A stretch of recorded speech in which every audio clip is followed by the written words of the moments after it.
So I'm going to present a 10 minutes video with double row Transosseus equivalent repair, which is much more simpler than the Transosseus repair. I'm doing this because I feel that it gives, in terms of tissue healing, a much better result, as we published in American Journal of Sports Medicine 3 years ago. So this is and most of the time I'm doing in young patients, less than 55 years old. This is a 52-year-old lady. So I'm starting with biceps addressing, either by tenotomy or tenodesis, like in this case. So I'm starting with biceps tenotomy, and I'm going to tenodise the biceps at a later stage, interarticularly, close to the biceps anchor. And then I'm going to start my releases. I spend half of my time to prepare the whole thing. I mean, to release the tendons, to remove the bursa from the posterior side, from the anterior side. It's critical to spend some time here because it's really worthwhile to have a good view of your calf tear. So now you can see, you can have a Grand Canyon view and have a good estimation of the tear. You can do in this stage the subacromial decompression if you wish, or you can do it at a later stage. And then you have to prepare by removing the bursa in the lower part of your second layer of anchors, putting the anchors. So you have to remove the bursa to have a clear view. Once again, it's more or less a real-time video, so I did not try to present it to you like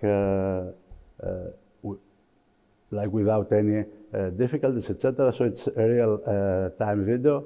So removing the bursa in the inferior part in order to have a clear view where to put your anchors, and then starting to put the medial row anchors close to the cartilage in order to achieve a transosseous repair.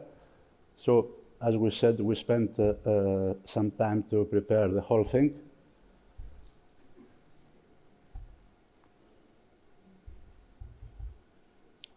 Once again, I really believe that in young patients it's worthwhile to do a double row repair because the structural integrity matters for young patients. I mean, it's even if the clinical results, according to the literature, reported not to have many differences in comparison to single row repair, I really believe that the contact pressure is much higher and gives you a better result. So preparing the footprint, and I'm starting, if I have to do tenodesis, by putting a triple loaded anchor as my first anchor. You will see it in a minute, in order to use one suture to make a tenodesis by using just a lasso loop technique, not so complicated like the previous speaker. So this is the first anchor. And then, one by one, you have to pass the sutures. I already make a lasso loop repair in the biceps, and then gradually you have to pass your sutures from anterior to posterior in order to make a complete repair of the calf. Matrix suture, of course, one by one.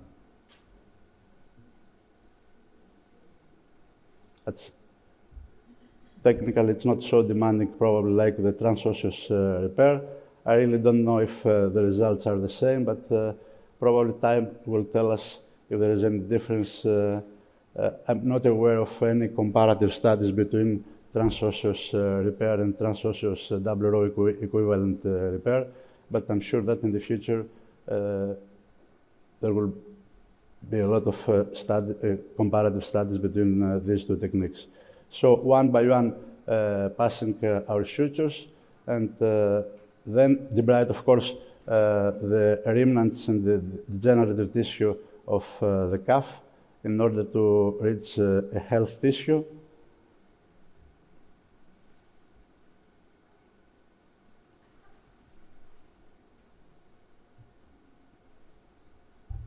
So it's the usual, let's say, configuration and passing of sutures, preparing the posterior part of the greater tuberosity with a saver, and then putting the second anchor. This is a double-loaded anchor.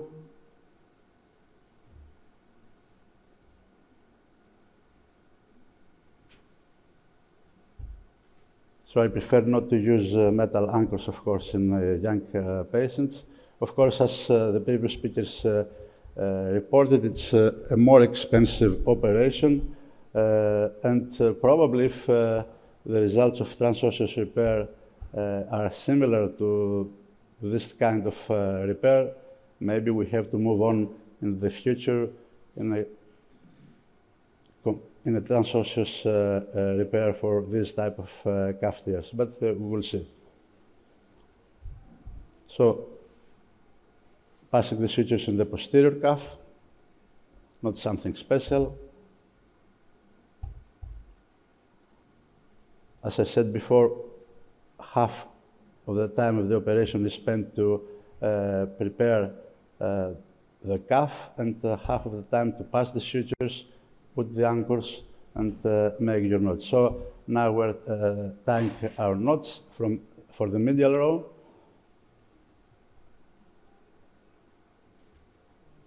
And then after tie all knots, we're going to put the anchors for the lateral row.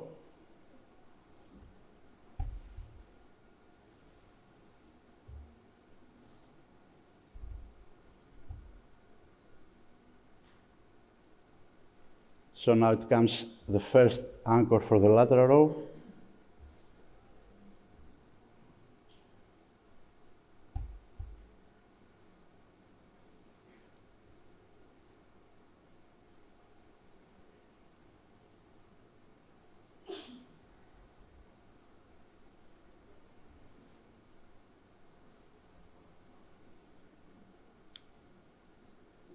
By taking one lip of the suture from each anchor and then going lower, make your pilot hole, adjust the tension of the sutures, and you can see it in a minute, and then putting the first anchor for the lateral row. Of course, it's a knotless anchor.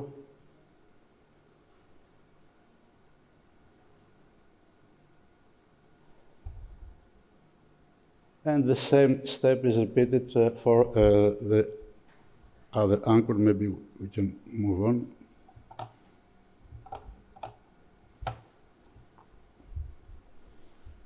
And in that way, you have a very strong repair.